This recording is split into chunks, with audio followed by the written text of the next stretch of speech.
Report चाहिने हो sir?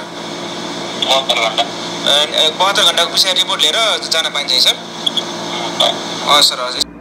Hello साथीहरु नमस्ते, तपाईहरु हेर्दै हुनुहुन्छ अल गोर्खाली टिभी। आजको मेन विषय तपाईलाई के गर्न चाहन्छु भने म यो विषयमा जानुभन्दा अगाडि तपाईलाई एउटा रिक्वेस्ट पनि गर्न चाहन्छु। यदि तपाईहरु मेरो च्यानलमा नयाँ हुनुहुन्छ भने, मेरो भिडियो हेर्दै हुनुहुन्छ भने तपाईले मेरो च्यानललाई सब्स्क्राइब गरिदिनु होला, साथैमा रहेको बेल आइकनलाई पनि प्रेस गरिदिनु होला अनि यो भिडियोलाई सक्दो शेयर गरिदिनु होला कि हामी सबै नेपालीले कसैले थाहा नभएको हुन्छ, कसैलाई थाहा भएको पनि छ यो कुरा हैन, कसैलाई धेरैलाई थाहा नभएको हुन्छ। साउदीमा जति पनि बस्नु नेपालीलाई यो कुरा सबैलाई थाहा छ भन्ने कुरा पनि हुँदैन कि।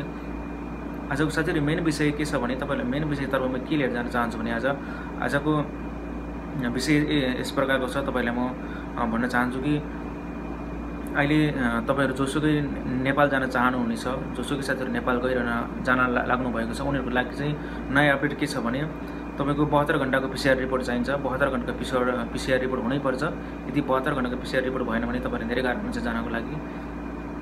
त्यसैले तपाईहरु नेपाल एम्बेसीले कुन ठाउँमा भनेको छ तपाईले PCR रिपोर्ट लिनको लागि कुन हस्पिटलमा जानु भनेको छ तपाईहरु त्यही हस्पिटलमा जान सक्नुहुनेछ, या एम्बेसी या कम्पनी मार्फत हैन, कम्पनीले एम्बेसीले जुन तरिकाले भने पनि तपाईहरु गएर आफ्नो PCR रिपोर्ट लिन सक्नुहुनेछ। अनि अर्को विषय के छ भने साथीहरु तपाईहरु नेपाल जानको लागि यो हैन कि एम्बेसीमा गएर तपाईले टिकट लिन नाम दर्ता गराउनु पर्ने त्यस्तो केही पनि झन्झट छैन। त्यो झन्झट सबै हटिसकेको छ अहिले। तपाईले टिकट काउन्टरमा यहाँ साउदीमा टिकट काउन्टरमा यस्तो हैन कि फोन गरेर मेरो टिकट बनाइदिनु भन्न पनि पर्ने छैन। तपाईले जुन ठाउँमा गएर आफ्नो टिकट काट्न सक्नुहुनेछ, जुनै ठाउँमा गएर आफ्नो टिकट काट्न सक्नुहुनेछ। तपाईहरु आफन्त कोही रिलेटिभ नेपालमा हुनुहुन्छ भने तपाईले नेपालबाट नै आफ्नो टिकट मगाउन सक्नुहुनेछ। यदि तपाईहरु साउदीमा नजिकै काउन्टर छ भने जुनसुकै काउन्टरमा गएर तपाईले टिकट काट्न पाउनुहुनेछ। यो हैन कि नेपाल एयरलाइन्समा नै जानुपर्छ, नेपाल एयरलाइन्सको टिकट नै चाहिन्छ भन्ने यो हैन। तपाईको सबै फ्लाइटहरु अब चालु हुँदैछ, सबै फ्लाइटमा तपाईहरु जान सक्नुहुन्छ। धेरै साथीहरुको गुनासो के छ भने हामी नेपालको छुट्टीमा गएर छुट्टीबाट फर्किन पाउँदैन हैन। अनि धेरै नै नेपालीहरु नेपालमा हुनुहुन्छ, हामी कहिले छुट्टीमा साउदी अरब फर्किने भन्ने विषयमा पनि धेरै मलाई तपाईहरुको क्वेशनहरु आइरहेको छ हैन। म तपाईलाई के भन्न चाहन्छु भने जुन अहिले नर्मल भइसकेजनालाई मैले एम्बेसीमा भर्खरै फोन गरेर कन्ट्याक्ट गरेको थिएँ। एम्बेसीले भन्नुभयो कि तपाईहरु जुनसुकै माध्यमबाट जान सक्नुहुन्छ। यदि तपाईलाई कम्पनीले छुट्टी दिएको छ भने तपाईहरु नेपाल आरामसँग तपाईले आफ्नै तरिकासँग जान पाउनुहुन्छ। नेपाल जानलाई तपाईले आफ्नो कम्पनी या आफ्नो कपीले सम्पर्क गरेर यसरी नेपाल जान चाहन्छु भन्न चाहनुहुन्छ तपाईहरुले कि तपाईले कम्पनीले छुट्टी दिन्छ भने तपाईहरुलाई कपीले छुट्टी दिन्छ भने तपाईहरु नेपाल आरामसँग जान सक्नुहुनेछ। त्यसको लागि केही गाह्रो छैन।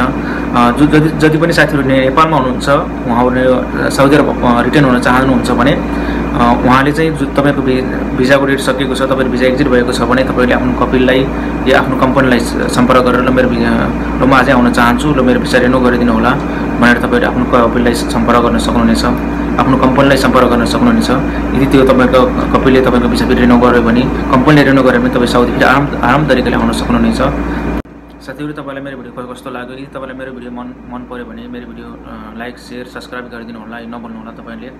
अर्को के छ भने तपाईलाई यदि मलाई के तपाईको मनमा लागेको जिज्ञासा सोध्न चाहनुहुन्छ भने मेरो भिडियोको तल कमेन्ट बक्समा गएर तपाईले क्वेशन सोध्न सक्नुहुनेछ कि यस्तो यो विषयमा के छ भनेर तपाईले मलाई क्वेशन गर्न सक्नुहुनेछ कि जुन क्वेशनको भिडियो म तपाईलाई बनाएर फेरि अर्को भिडियोमा अपलोड गरेर दिनेछु।